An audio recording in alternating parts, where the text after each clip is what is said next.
Olá, que a graça e a paz do Senhor Jesus esteja contigo. Seja muito bem-vindo ao meu canal. Se você ainda não me conhece, eu sou o pastor Rogério Lourenço e este é o canal onde nós estudamos a palavra de Deus. O meu canal ele é voltado para a escola bíblica dominical da classe dos adultos e também da classe dos jovens, das revistas da CPAD.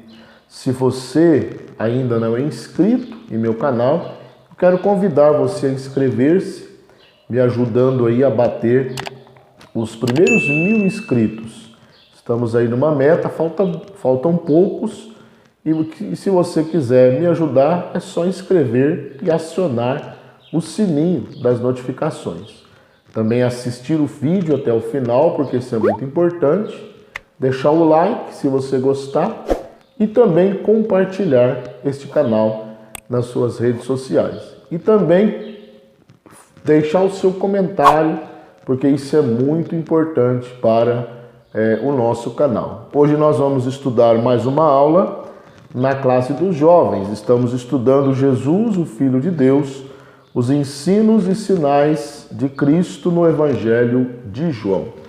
E nesta oportunidade, nós vamos estudar a lição de número 4, melhor dizendo, que tem por título Você Precisa Nascer de Novo. Talvez esta mensagem sirva para alguém que assistirá esta aula, mas ainda não teve um encontro verdadeiro com Cristo.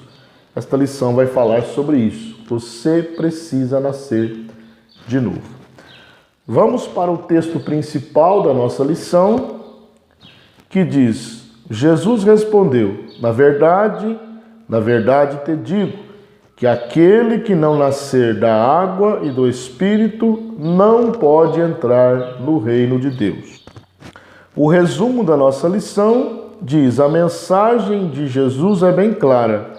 Não basta ser religioso. Que mensagem contundente, né?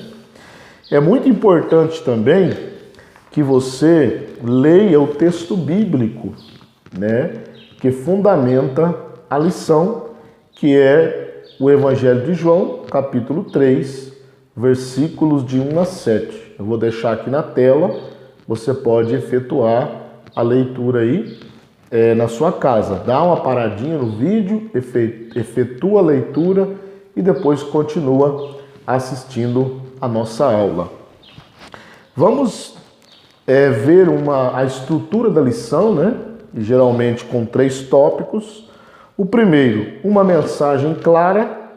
Veremos aí que religiosidade não basta e também o perigo da relativização e um mestre vindo de Deus. Esses são os subtópicos do primeiro ponto.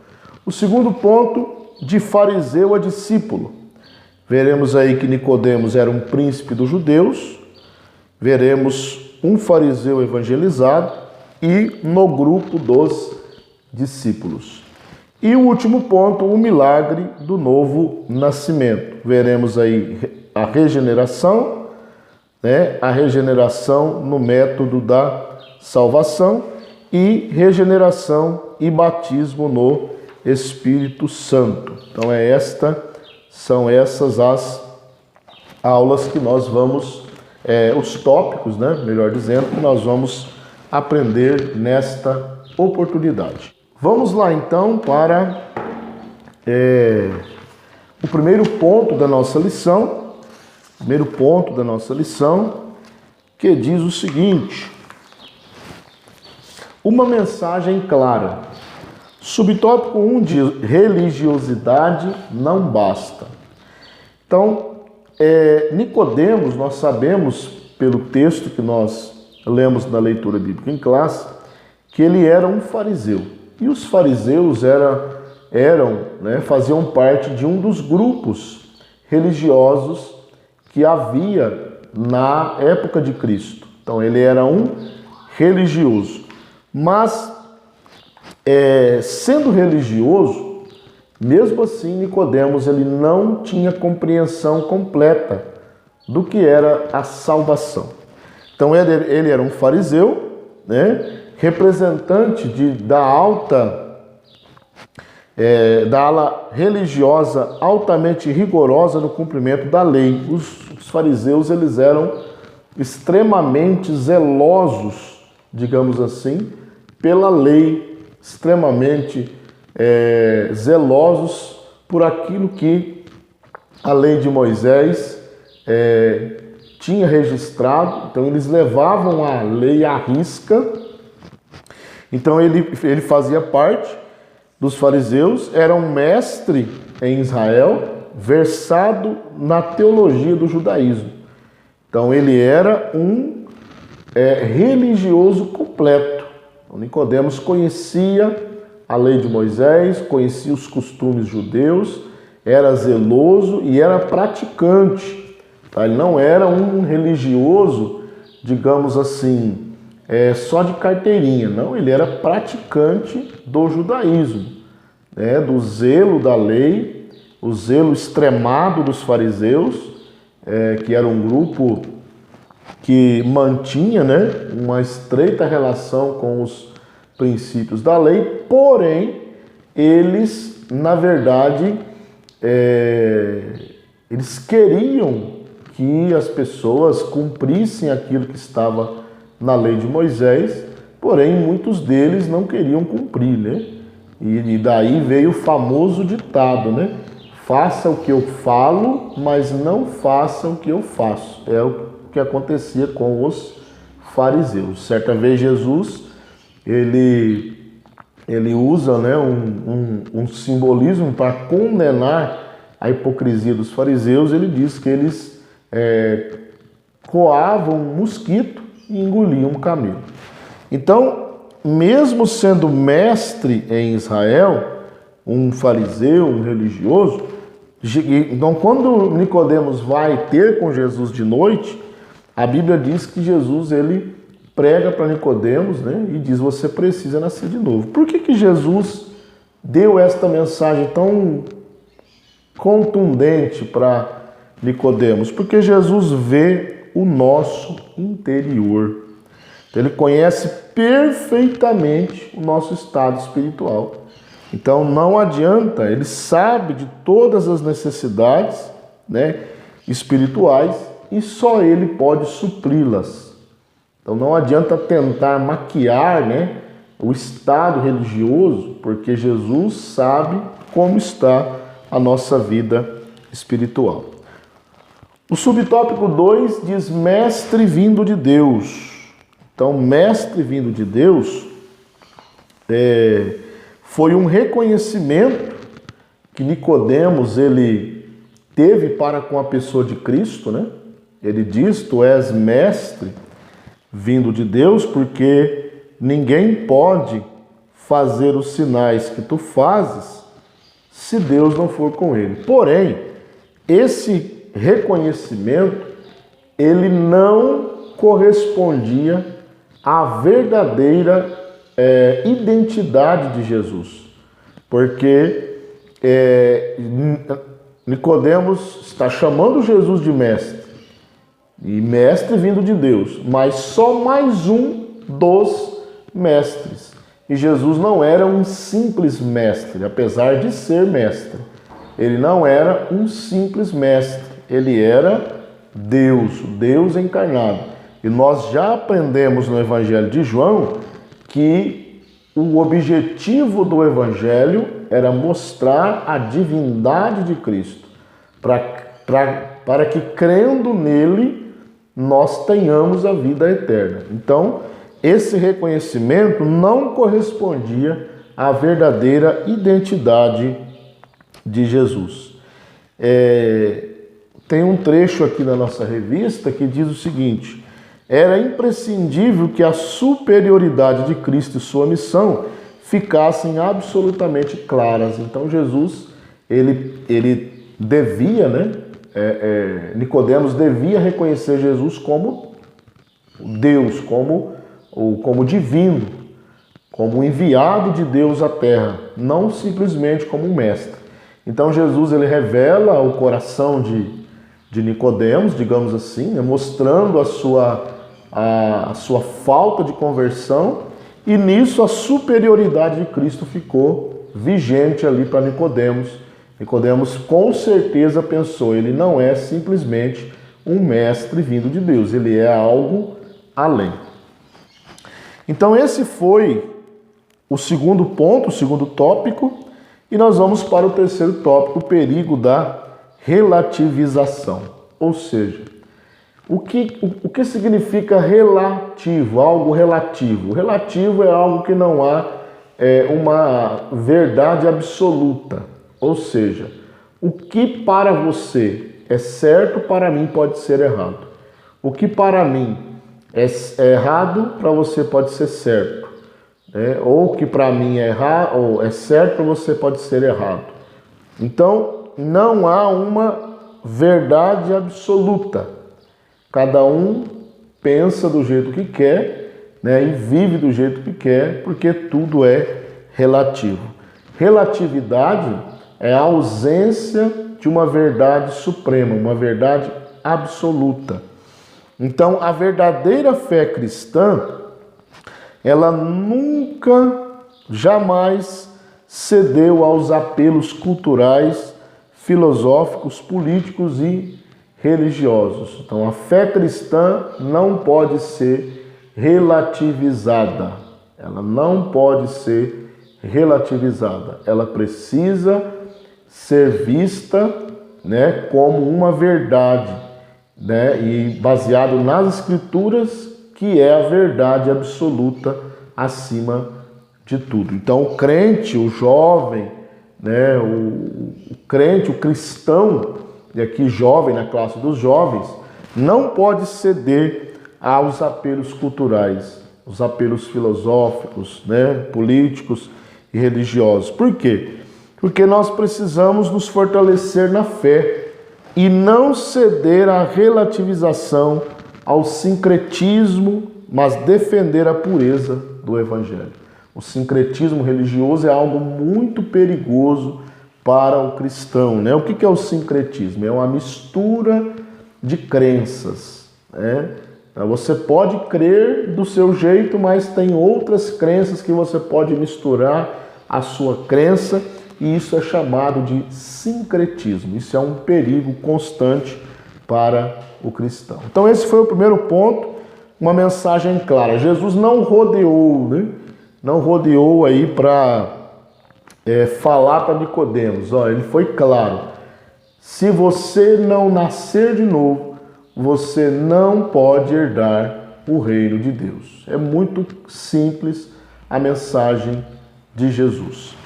Se você tem alguma dúvida nesse ponto, algum acréscimo, algo a comentar, né?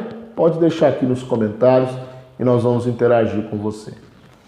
Agora vamos para o ponto 2, de fariseu a discípulo. Então, de fariseu, Nicodemos era um fariseu, nós já vimos, de fariseu a discípulo. Subtópico 1, príncipe dos judeus. Então, já falei isso aqui, Nicodemos era considerado um príncipe dos judeus. E ele era fariseu, né? Do grego farisaios. O grego farisaios, que significa fariseu, né? O fariseu é um termo que significa separar. Por isso que tem essa conotação, os fariseus não se misturavam, digamos assim, né?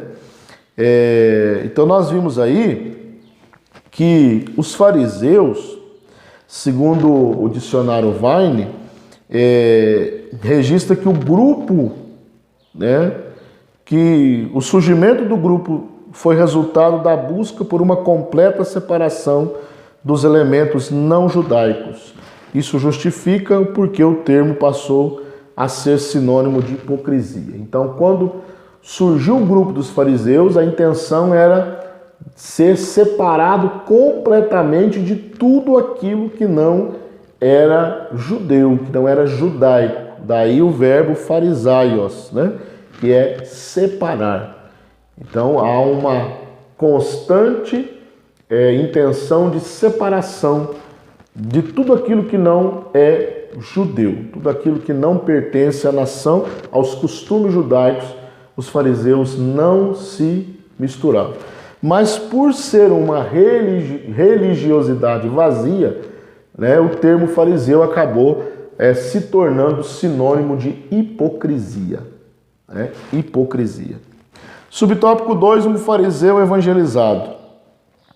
Jesus aqui ele usa alguns títulos, né, dele mesmo, ou seja, filho do homem, filho unigênito e unigênito filho de Deus, para evangelizar Nicodemos. Então Jesus vale-se desses títulos para expor a Nicodemos a imprescindível necessidade de crer nele para ter a vida eterna.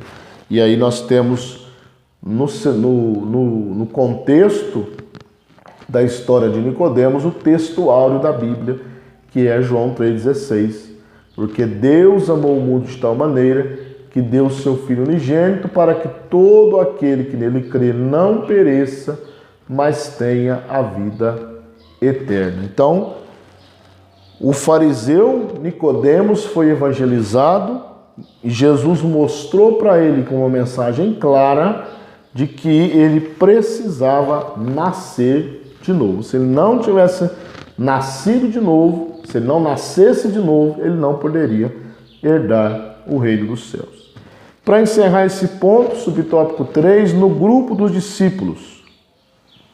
Então Nicodemos, após este encontro com Cristo, ele passou, né, se a gente for analisar, ele passou a ser um discípulo meio oculto, da mesma forma que José de Arimateia, mas passou a ser um discípulo de Cristo. Então, nós vimos aí no grupo dos discípulos que quando Jesus foi crucificado, Nicodemos aparece ali junto a José de Arimateia, que era identificado como um discípulo de Cristo. Você pode conferir isso em João 19, 38 e 39. O que Nicodemos vai fazer ali? Ele vai levar especiarias para a preparação do corpo de Jesus. Em João 19, 39. Isso mostra que Nicodemos estava preocupado em preparar o corpo de Jesus. Isso mostra que ele havia se tornado um discípulo, né? Mesmo que talvez não declaradamente, mas se tornado um discípulo. E nós entendemos que a mensagem de Jesus havia realmente tocado o coração de Nicodemos. Então ele realmente se converteu, nós cremos que ele se converteu, foi convertido por Jesus, pelo Espírito Santo, e se tornou um discípulo de Cristo. Então esse foi o ponto de número 2, de fariseu a discípulo. Nós vimos aí que Jesus evangelizou, pregou para Nicodemos e ele foi salvo pela mensagem do Filho de Deus, pela mensagem clara. E aqui nós, antes de passar para outro ponto, né, se você tiver algum comentário pode deixar aqui nesse ponto, alguma pergunta. Mas antes de passar para o próximo ponto, nós precisamos fazer aqui um parênteses, né? Abrir um parênteses para dizer o seguinte: nós não precisamos, você que prega, jovem pregador, irmão pregador, irmã pregadora, você não precisa inovar, não precisa, como nós dizemos aqui no interior, não precisa florear para pregar o Evangelho. A mensagem do Evangelho é simples. Jesus pregou uma mensagem clara. Nicodemos, você é um religioso, mas você precisa nascer de novo. Se você não nascer de novo, você não pode ver o reino de Deus. Passando para o último ponto, o milagre do novo nascimento. Subtópico 1, regeneração. Então, o novo nascimento é operado em todo aquele que reconhece sua condição de pecador e crê em Cristo como Salvador. É essencial para o novo nascimento que o pecador reconheça o seu estado de morte em delitos e pecados. Você pode conferir o estado que nós vivíamos antes de nos converter, Efésios 2 e 1, e na carta aos Colossenses também, capítulo 2 e versículo 13. Ok? Capítulo 2, versículo 3. Então, o que é o novo nascimento? É a regeneração, é ser transformado. Mas para isso, o pecador precisa reconhecer que é um pecador. Ele precisa reconhecer que ele é um pecador e precisa de Cristo. E para isso, nós precisamos crer naquilo que está escrito no Evangelho de João, capítulo 16 e versículo 8, falando do Espírito Santo, ele diz: e quando ele vier, convencerá o mundo do pecado e da justiça e do juízo. Então é o Espírito Santo que convence o pecador do seu estado miserável, ele reconhece o seu estado de perdição, de morte espiritual, morte em delitos e pecados, e agora ele recebe o novo nascimento.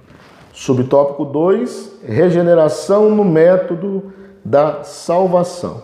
Então, a regeneração é uma das obras que Deus realiza em nós no processo de salvação. Outras obras são a justificação, a adoção e a santificação. Uma coisa que nós precisamos entender é que o Espírito, como eu já disse, é Ele que opera em nós a obra sobrenatural da transformação que atinge 3 aspectos da nossa vida. Primeiro, pensamento, sentimento e vontade. Então, quando o Espírito Santo, quando você ouve a palavra e o Espírito Santo trabalha no seu coração, 3 áreas são afetadas. Primeiro, a área intelectual do pensamento, a área sentimental do sentimento e a área volitiva. Então, o Espírito Santo vai e transforma estas 3 áreas.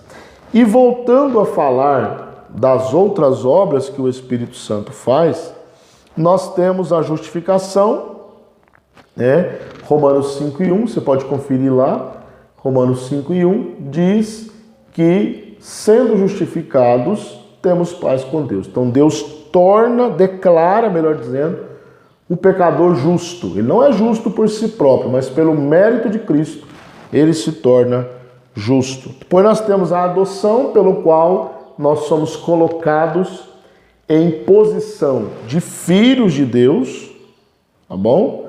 Você pode conferir João 1:12, todos aqueles que o receberam, deu-lhes o poder de serem feitos filhos de Deus. E depois nós temos também a santificação, que é um processo de, digamos assim, de limpeza que Deus vai fazendo na nossa vida.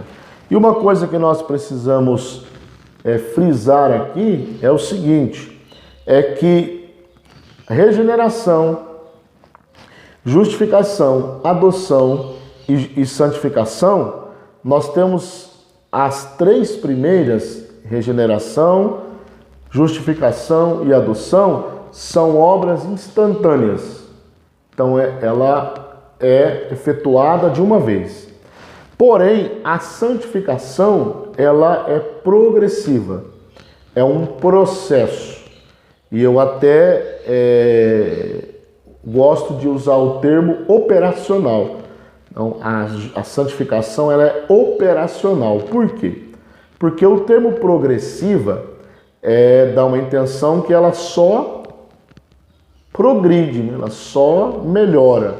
E, na verdade, a santificação é um processo. Então, se você não fizer por onde se santificar, deixar Deus mudar a sua vida, santificando você pode também regredir. Então, ela é tanto regressiva como progressiva. Então, eu gosto de usar o termo santificação operacional ou processual, que é um processo que a pessoa passa e esse processo vai até a morte em Cristo ou até o arrebatamento, tá bom? Então esse ponto 2 vai falar sobre a regeneração no método da salvação. E para encerrar, subtópico 3, regeneração e batismo no Espírito Santo.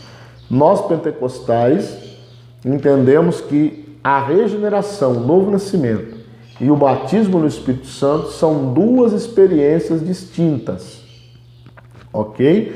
Duas experiências distintas. Então é muito importante fazer esta diferenciação. A regeneração, ela está no campo da soteriologia, tem a ver com salvação. E o batismo no Espírito Santo está no campo da pneumatologia, ou seja, no campo do estudo do Espírito Santo. Então, salvação é uma coisa, batismo no Espírito Santo é outra coisa. Então, são duas experiências que o cristão pode receber, né? Ainda pecador, ele recebe a regeneração. E já cristão, ele pode receber o batismo no Espírito Santo. Ok? Então, esse último ponto, falamos aí do milagre do novo nascimento. Só recapitulando aqui rapidamente a nossa aula, o que é que nós aprendemos hoje, né? Que você precisa nascer de novo, é o título da lição. Se você ainda não nasceu de novo, você precisa nascer de novo. Vimos aí uma mensagem clara que Jesus não ficou rodeando, né? Não, ele falou, você precisa nascer de novo e pronto. Se não nascer, não verás o reino de Deus. Vimos aí de fariseu a discípulo que Nicodemos foi evangelizado e se converteu ao nosso ver, nosso entendimento, ele se converteu ao Senhor Jesus. E depois, por fim, nós vimos o milagre do novo nascimento, que na verdade é o maior milagre que Deus pode operar no ser humano, é o novo nascimento. Ok? Que Deus em Cristo te abençoe. Espero que esta aula sirva de bênção para você, de enlevo espiritual para a sua vida. E lembre, se você ainda não tem este novo nascimento, entregue a sua vida a Cristo, deixe Ele transformar você e mudar todo o seu ser. Que Deus em Cristo te abençoe, em nome de Jesus.